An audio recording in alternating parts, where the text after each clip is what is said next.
একজন সাহাবী আমার নবীজি দপ্তর থেকে বাড়িতে গেলেন, যাওয়ার পরে যায় দেখে ওনার বিবি আরেকজন পুরুষের সাথে জিনা করতেছেন। এখন কিছু তো কওয়া যাইতো না, সাক্ষী লাগবো কয়জন? কথা কন কয়জন? রাইতের বেলা বাইত গিয়া দেখে বিবি এই কাম করতেছে, মানে এই বেটার লগে কি আরো লোক আছে, একলা না, কিছু তো কওয়া যাইতো না। যাক সবর করছে, নবীজি রহমাতুল্লিল আলামিনের দরবারে চলে গেছে, যে বলে নবী গো, ও দয়াল নবীজি, আমি গত রাতে এই রাতে আপনার দরবার থেকে বাড়িতে যায় দেখি আমার বিবি জিনায় লিপ্ত। 4 জন সাক্ষী ছাড়া তো বিচার দেওয়া যাইতো না, কিন্তু ওই আল্লাহর শপথ করে বলি আমি সত্য বলতেছি আমার বিবি জিনায় লিপ্ত ছিল, হুজুরের বিচার কি হবে? নবীজি চুপ করে রইলেন, কেননা আল্লাহ ফয়সালা দিবেন 4 জন সাক্ষী সহ যদি অপরাধ আসে তাইলে তার সাজা হবে। এখন একজনও সাক্ষী নেই, স্বামী বলতেছেন হুজুর এই অপরাধ করছে। নবীজি বললেন ঠিক আছে, তোমার বিবিকে খবর দাও। তার বিবিরে আনাইছে, জিজ্ঞাসা আপনি কি কাম করছেন? কয় জীবনও না। নবীজি জিজ্ঞেস করছেন এই কাজ আপনি করছেন? কয় না আমি করি না। এখন কি কঠিন পরিস্থিতি হয়েছে, সাক্ষীও নাই, আবার বউকে করি নাই, জামাই কয় করছে। এখন এই বউ যদি জামাইয়ের ঘরে পাঠায় দেয়, জামাই তো দেখছে, 2 জনের মধ্যে একজন তো অপরাধী। যদি স্ত্রী এই কাজ করে থাকে তাহলে স্বামীর চোখে স্ত্রী অপরাধী, যদি স্ত্রী এই কাজ করে না থাকে তাহলে স্ত্রীর চোখে স্বামী অপরাধী, স্বামী তার বিরুদ্ধে মিথ্যা বিচার দিছে। একটা মহা মুসিবত হয়ে গেছে না? আমার নবী রাহমাতুল্লিল আলামিন বলেন, সাহাবীরা রে, ও সাহাবীরা অপেক্ষা করো, ধৈর্য ধরো, রব্বুল ইজ্জতের দরবার থেকে কি বিচার আসে দেখি। আমার রব্বুল ইজ্জত বলেন, নবী গো, ও দয়াল নবীজি, দুনিয়ার কোন মানুষের ক্ষেত্রে যদি এমন হয়, হযরতে হেলাল ইবনে উমাইয়া রাদিয়াল্লাহু তাআলা আনহু সাহাবী, যার বিবির সাথে এই ঘটনা, রব্বুল ইজ্জত বলেন, নবী গো, ওয়ায়াদরাউ আনহাল আযাব।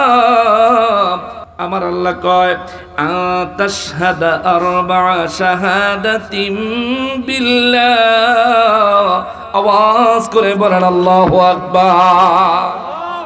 রব্বুল আলামিন বলেন, কেউ যদি সাক্ষী ছাড়া কাউকে জিনা করতে দেখে ফেলে, আল্লাহ বলেন ওই ব্যক্তি যাকে দেখলো সে যদি আবার অস্বীকার করে, এই 2 জনের ফয়সালা হইল, 2 জনের বিচারের ময়দানে দাঁড় করাবে। পুরুষরে বলবে 4 বার আল্লাহর নামে কসম করবে। কয়বার? 4 বার। 4 জন সাক্ষীর পরিবর্তে 4 বার আল্লাহর নামে কসম করবে। নবী বলেন, হেলাল রে, এরে হেলাল, ও হেলাল তুমি বলো আমি ওই আল্লাহর কসম করে বলছি। আবার বলো আমি ওই আল্লাহর কসম করে বলছি। আবার বলো আমি ওই আল্লাহর কসম করে বলছি। নবী বলেন, আবার বলো আমি ওই আল্লাহর কসম করে বলছি আমার বিবি জিনা করেছে, আমি আমার চোখে দেখেছি। রব্বুল ইজ্জত কয়, নবী গো, ও নবী, এইভাবে বিচারের কার্য আরম্ভ করেন।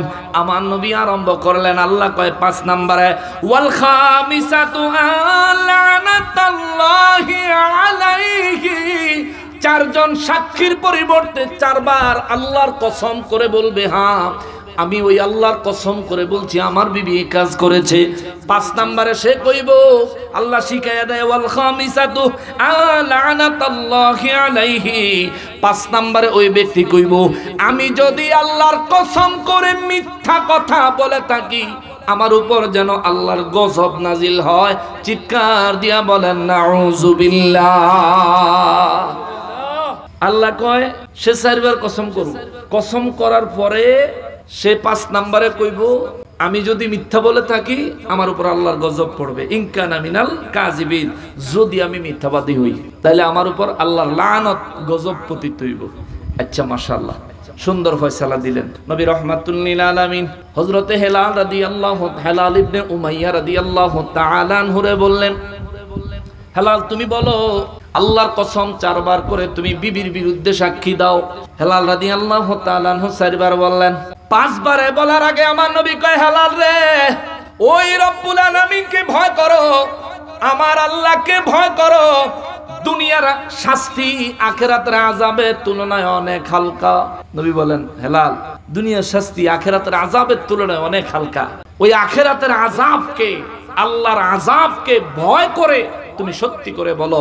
হেলাল রাদিয়াল্লাহু তাআলা আনহু বলেন, হুজুর আমার বিবি এ কাজ করেছে, আমি যে সাক্ষ্য দিয়েছি এটা সত্য, যদি আমি মিথ্যাবাদী হই তাইলে যেন আল্লাহর গজব, আল্লাহর লানত আমার উপরে পতিত হয়। আওয়াজ দিয়ে বলেন আল্লাহু আকবার। হেলাল রাদিয়াল্লাহু তাআলা আনহুর পক্ষ থেকে অভিযোগ গ্রহণ শেষ। বিচার করার ক্ষেত্রে তিনটা দিক দেখতে হয়। এক হলো অভিযোগ শুনতে হয়, দ্বিতীয় হলো সাক্ষী নিতে হয়, 3 নম্বরে হলো আসামিকে আত্মপক্ষ সমর্থনের সুযোগ দিতে হয়। আল্লাহ রাব্বুল ইজ্জাত বলেন, নবী গো নবী, একই ভাবে হেলালের বিবির জিগান। সুবহানাল্লাহ, সুবহানাল্লাহ। হেলাল রাদিয়াল্লাহু তাআলা আনহুর বিবিরে কয়, নবীজি বলেন মা। হেলাল রাদিয়াল্লাহু তাআলা আনহুর বিবি প্রথমে বলে ফেলছেন, ওই আল্লাহর কসম করে বলি আমার স্বামী আমার বিরুদ্ধে মিথ্যা অভিযোগ দিছে। নাউজুবিল্লাহ, নাউজুবিল্লাহ।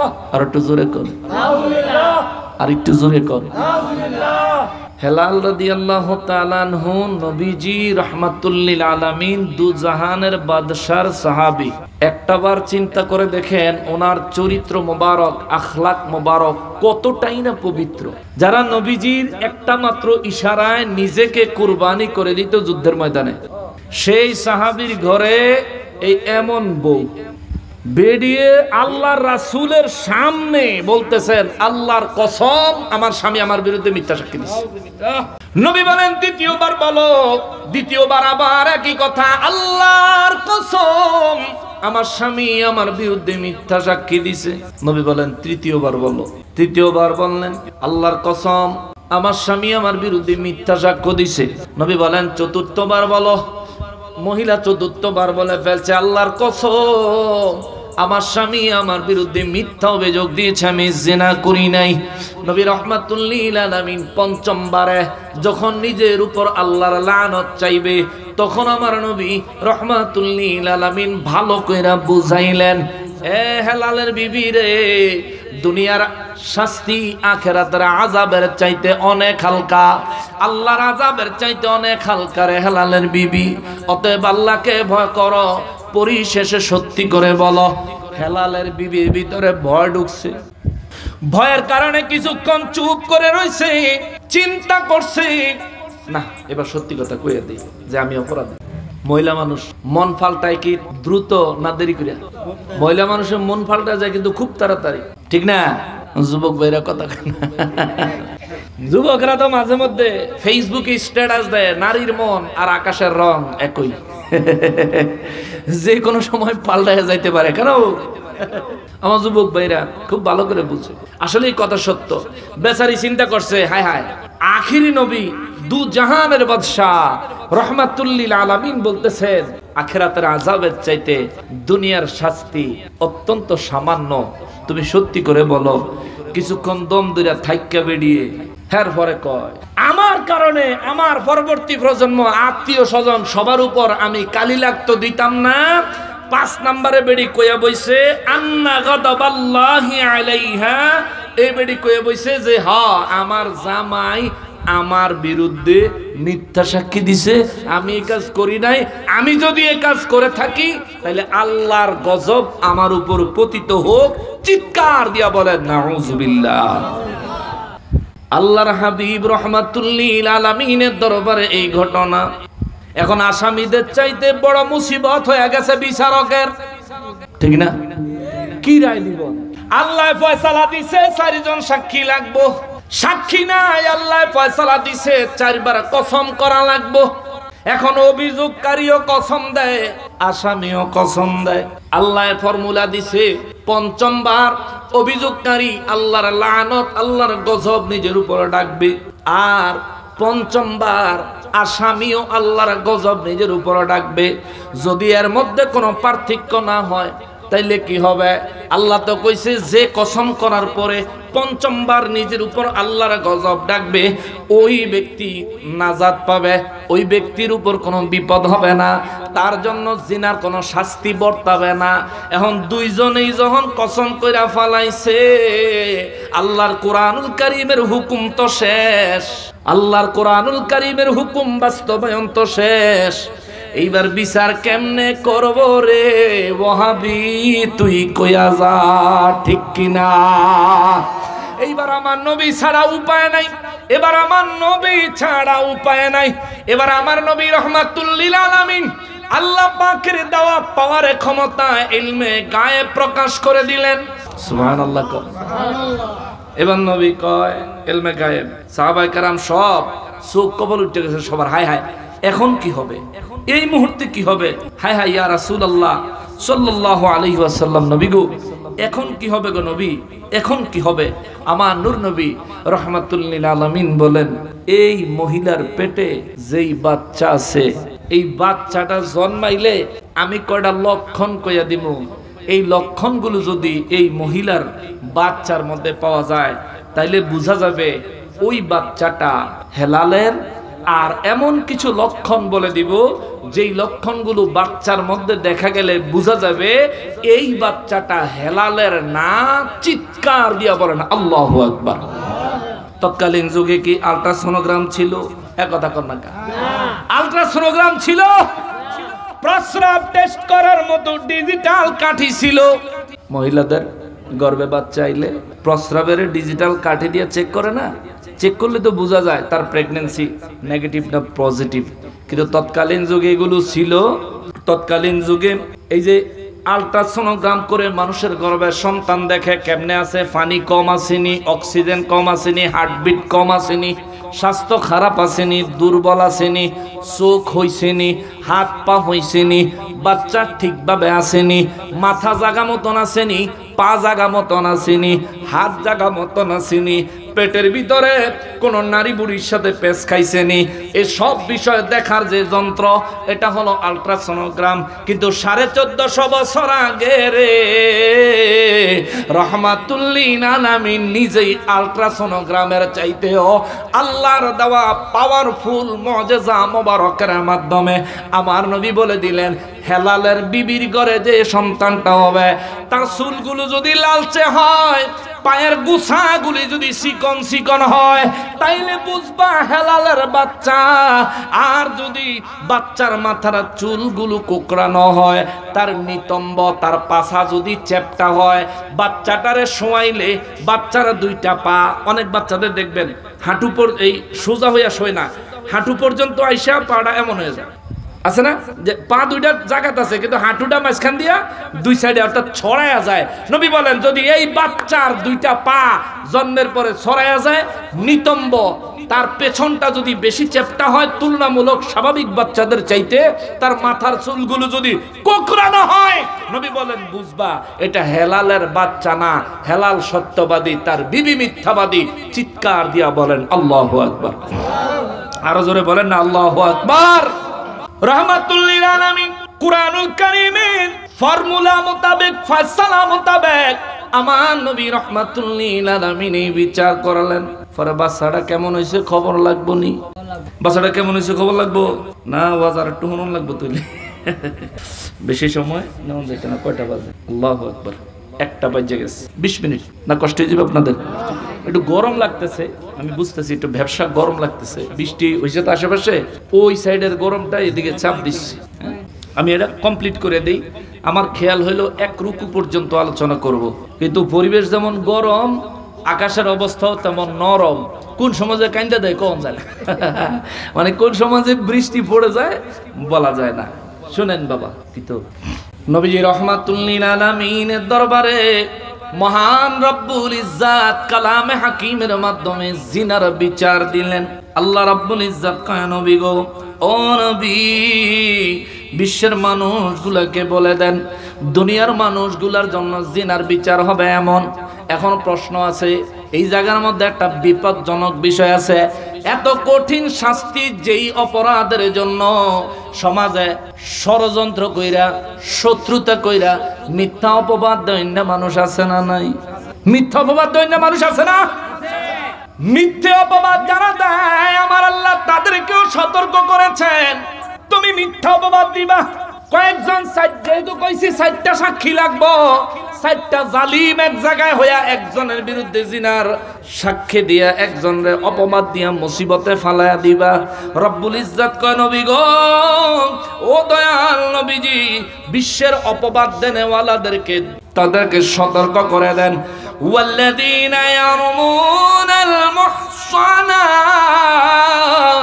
দুনিয়ায় যারা পবিত্র নারীদের বিরুদ্ধে মিথ্যা অপবাদ লাগায়, দুনিয়ায় যারা পবিত্র নারীদের বিরুদ্ধে অপবাদ লাগায়, তাদেরকে জেনা করেছে বলে যারা অপবাদ দেয়, আল্লাহ কয় সুম্মা লাম ইয়াতু বিআরবাতি শুহাদা, এরা যদি যথোপযুক্ত সাক্ষী উপস্থিত করতে না পারে, যদি যথোপযুক্ত সাক্ষী উপস্থিত করতে না পারে, আল্লাহ কয় যে অভিযোগ আনছে তারে ধইরা 80টা বেতের আঘাত লাগাও। জোরে কোন আল্লাহু আকবার। অপবাদ দিলে বেতের আঘাত কয়টা? কথা কয় না কয়টা? আর জিনা করলে অবিবাহিত হইলে বেতের আঘাত 100। মাশাআল্লাহ।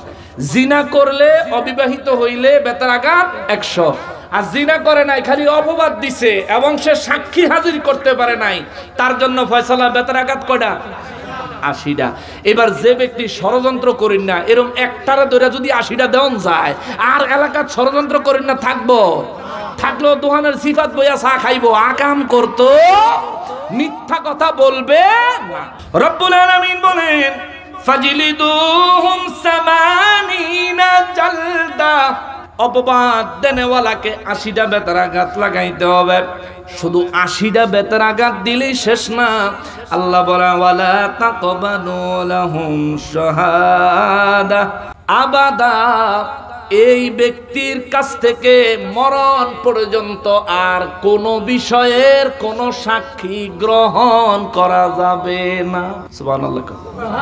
মানে তে একবারই বিশ্বাস হারাইছে, এরপরে তার আর কোন সাক্ষী কোন বিচারের জন্য গ্রহণযোগ্য হবে। ওয়ালা তাকবালু লাহুম শাহাদাতান আবাদা, তার মরণ পর্যন্ত তার আর কোন সাক্ষী ইসলামী শরীয়তের কোন ফয়সালার জন্য গ্রহণযোগ্য হবে না। এরকম ষড়যন্ত্রকারীগুলো একবার যদি ধরা খাইতো, মরণ পর্যন্ত তার সাক্ষী যদি আর গ্রহণই না করা হইতো, আমাদের সমাজটা যদি কোরআন মোতাবেক নবীর সুন্নাহ মোতাবেক চলতো, আমাদের সমাজে এত টেনশন, এত মুসিবত, এত জিনা, এত পরকিয়া থাকতো না। কথা বলেন ঠিক কিনা? এত কিছু থাকতো না। হায় হায়, পরকিয়া কেন হয়? এবার আসেন বাস্তবিক বিষয়। পরকিয়া কেন হয়? জিনা কেন হয়? যুবক ছেলে কেন ভালোবাসার পাত্রী লয়ে মোটর সাইকেলে ঘুরে? যুবক ছেলে কেন ভালোবাসার পাত্রী লয়ে কক্সবাজারে যায়? যুবক কেন ভালোবাসার পাত্রী নিয়ে বিভিন্ন জায়গায় যায়? বিভিন্ন অন্যায় জিনার কাজ করে কেন বেড়ায়? কারণ হইল তার বয়স হয়েছে, আপনি তারে বিয়া দেন না। ঠিক না বাবা? আপনি কোন বেলে বয়স হয় না, হবে ফোলা ফাইন মাত্র 24 বছর বয়স। এ বেড়া, তোর কাকুয়ে 32 বছরে বিয়া করছে, বিদেশ থাক, কামাই গা আসেনি, কামাই আলো, কামাই আলো, এরপরে তুমি বিয়া করবা। অনেক মা বাবা আছে, ছেলে বিদেশে 7 বছর 8 বছর ধরে বিদেশ থাকে, 10 বছর ধরে বিদেশ থাকে, ফুলার বয়স 28 হয়ে গেছে, 30 হয়ে গেছে। ফুলার কয় বাবা আর 2টা বছর থাইকাইলে বিল্ডিং এর ছাদটা দিতাম পারি। ফুলার যে যৌবন ফুরাইয়া যায়, বাপের খবর নাই। দেখছেন নি? ঠিক যে আইয়ে, ঠিক কোন এমনি আইয়ে না, আসলে এগুলো বাস্তব কথা। ঠিক কিনা বলেন? আপনার ছেলে প্রাপ্তবয়স্ক হইলে বিয়ে দিয়ে দিবেন। বলতে পারেন হুজুর আমাদেরকে একটু জানায় দেন, আমাদের ছেলেরা, আমাদের মেয়েরা কত বছর বয়সে প্রাপ্তবয়স্ক হয়? বাংলাদেশের আইন হইল পুরুষের বয়স লাগে 21, নাকি? এখন মনে একটু কমাইছে, হ্যাঁ 21। নারীর বয়স লাগে 18। বাংলাদেশের আইন কয় বয়স 18 না হইলে মেয়ে বালেগ হয় না। বাংলাদেশের আইন কয় 21 বছর বয়স না হইলে ছেলে বালেগ হয় না। আর ইসলামী শরীয়ত কি কয়? ইসলামী শরীয়ত বলে যেই দিন প্রথম কোন যুবকের স্বপ্ন দোষ হয়, যেই দিন প্রথম কোন যুবকের স্বপ্ন দোষ হয়, ওই দিন থেকে সে বালেগ। ইসলাম বলে যেদিন প্রথমবার কোন নারীর হায়েজ হয়, ওই দিন থেকে সে বালেগা বালেগা বালেগা। সাহাবায়ে কেরাম বলেন, হুজুর কত বছর বয়স থেকে আমরা চিন্তা করব? নবী বলেন 9 বছর বয়স থেকে 15 বছর বয়সের মধ্যে প্রত্যেকটা নারী বালেগা হয়ে যায়। 12 বছর বয়স থেকে 16 বছর পর্যন্ত বয়সের মধ্যে প্রত্যেকটা পুরুষ প্রাপ্তবয়স্ক বালেগ হয়ে যায়। তোমরা যদি চাও এই বয়সের নারী পুরুষকে বিবাহ বন্ধনে আবদ্ধ করাইয়া দিতে পারো, জোরে কন্যা সুবহানাল্লাহ। এইবার বলেন বাবা, 16 বছর হইলে 16-17 বছরের কোন যুবকের কেউ যদি বিয়া করাইয়া দেয়, এই যুবক কোনদিন জিনা করব? জিনা করানোর তো টাইমই পাইছে না। তার 16-17 বছর হইলে তার হবে ভালোবাসা শুরু হয়, ঠিক না? আরে ভালোবাসা শুরু করেন, বিয়া করাই দেন, বিয়া করে বউর লগে যত ভারে ভালোবাসা করুক হালাল হবে। কথা বলেন ঠিক কিনা? আর নাইলে উপায় নেই। তাই সমাজে বর্তমানে যেই পরিমাণে জিনা চলতেছে, এই জিনার জন্য শুধু ছেলে মেয়ে দায়ী না, তার মা বাপও দায়ী আছে। তার মা বাপও দায়ী আছে। তবে এখানে কিছু বিষয় আছে। বিয়ে করার জন্য কিছু যোগ্যতা লাগে। এক হলো বয়স হইতে হইব প্রাপ্তবয়স্ক। 2 হইল স্ত্রীর দেনমোহর দেওয়ার সক্ষমতা থাকতে হবে। স্ত্রীকে দেনমোহর দেওয়ার সক্ষমতা থাকতে হবে। বিয়ের পর বিবির ভরণ পোষণ দেওয়ার ক্ষমতা থাকতে হবে। বুঝছেন তো? দেনমোহরও দেওয়ান লাগবো, ভরণ পোষণও দেওয়ান লাগবো। এই যোগ্যতা যদি আপনার থাকে, আর 3 নম্বরে, যেটা আসলে 1 নম্বরে, আপনার শরীরে যৌবনের শক্তি থাকতে হবে। যাকে বিয়ে করবেন তাকে যেন যৌবন দিয়ে তৃপ্ত করতে পারেন। আপনার নিজের তৃপ্তি আসতে হবে, আপনার বিবিরও তৃপ্তি আসতে হবে। শারীরিক পূর্ণ সক্ষমতা, দেনমোহর দেওয়ার মতো সামর্থ্য এবং বিবির ভরণ পোষণ দেওয়ার মতন সামর্থ্য যেই যুবকের আছে, ওই যুবক যদি বিয়া করে এটা হালাল হবে, বৈধ হবে, সওয়াবের কাজ হবে, আল্লাহর রাসূলের সুন্নাত আমল হবে। কোনো মা বাপ যদি কোনো যুবককে এইভাবে বিয়ে করে দেয়, ওই মা বাপকেও আল্লাহ তাআলা অনেক বড় সওয়াব দিবেন। এবং এই ছেলে বিয়ের কারণে, এই মেয়েকে বিয়ে দেওয়ার কারণে, তারা জিনাত থেকে বেঁচে থাকার কারণে যেই পুত পবিত্র জিন্দেগি করবে, ওই জিন্দেগিতে যত পরিমাণ নেক আমল হবে, আল্লাহ তাআলা ওই মা বাপের আমলনামায় তার সমপরিমাণ দান করবে। জোরে কন্যা সুবহানাল্লাহ। মুসলমানেরা রে, আমার প্যারা নবীর উম্মতেরা রে, এই জন্য বলি মা বাবারা একটু সতর্ক হতে হবে। মেয়েদেরকে প্রাপ্তবয়স্ক হলে বিয়ে দিয়ে দিবেন। এখন আগামী কালকে আলোচনার থেকে কাটটা নিয়ে ফেসবুক লাগায় দিব। দেহ বাংলাদেশের আইনে বিয়া হইব পুরুষের 21, নারীর হইব 18। নকশবন্দি হুজুরে কয়ে গেছে 15 বছর হলে মাইয়ারে বিয়া দিয়া লাইতো, 16 বছর হলে ফুলারে বিয়া করে লাইতো। আয় আয়, বাংলাদেশের আইনে রে নকশবন্দি হুজুর বৃদ্ধাঙ্গুলি দেখাইছে। না না না, আমি শরীয়তের কথাটা বললাম, বাংলাদেশের আইনের কথাও বললাম। শরীয়তও মানতে হবে, আইনও মানতে হবে। তবে মনে রাখবেন, শরীয়ত এমন ভাবে মানতে হবে যাতে করে আইন মানতে যাইয়া ফলাফাইন জিনায় লিপ্ত হইয়া না যায়। কথা বলেন ঠিক কিনা? অবিবাহিত ফলাফাইন যদি জিনায় লিপ্ত হয়, যেমনে 100 বাড়ি দিত কইছে রে বাবা, এই ফুলা 100 বাড়ি খাইলে 3 মাসেও সুস্থ হইতে পারতো না। সুস্থ হইলেও এই শরীর দিয়া যায় ভালো কিছু কইরা খাইব, হয়তো আমার শরীরে সেই শক্তি সামর্থ্য নাও থাকতে পারে। শুধু তাই না, সমাজ থেকে জিনার মতো অপরাধ যদি দূর করতে হয়, সমাজ থেকে পরকীয়ার মতো অপরাধ যদি দূর করতে হয়, তাইলে অবশ্যই অবশ্যই অবশ্যই সঠিক সময়ে সন্তানদের বিবাহের ব্যবস্থা করতে হবে। সঠিক সময়ে সন্তানদের বিবাহের ব্যবস্থা না করলে জিনার পরিমাণ বাড়ার সম্ভাবনা, পরকীয়া করার সম্ভাবনা বেশি হওয়াটাই স্বাভাবিক। কথা কোন ঠিক কিনা? এই জন্য আমার আল্লাহ কয়, রব্বুল ইজ্জাতের হাবিব রাহমাতুল লিল আলামিনের মাধ্যমে নবী গো, নবী, দুনিয়ায় কেউ যদি জিনা করে ফেলে, আমাদের দেশে তো কোরআনের আইন নাই। আমাদের দেশে কি কোরআনের আইন আছে? কোরআনের আইন থাকলে চোর ধরলে হাত কেটে দিত। আমগো দেশে যদি চোর ধরে হাত কাটে, তাহলে যে বেটা হাত কাটছে হে বেটা সাজা হয়ে যাবে, ঠিক না? চোরের সাজা হইতো না। চুরি করছে, চুরির বিচার হইব। চুরির বিচার কি? এই বিচার। আর যে হাত কাটছে, তুই ডাহাই, তোর ঘরের ডাহাই, তুই মানুষ মেরে নিবি, তুই আজিন্দা মানুষের হাত কাটতে লাগছ, তুই খনি। কত খনি রাস্তায় ঘুরে বেড়ায়, ঠিক কিনা বলেন?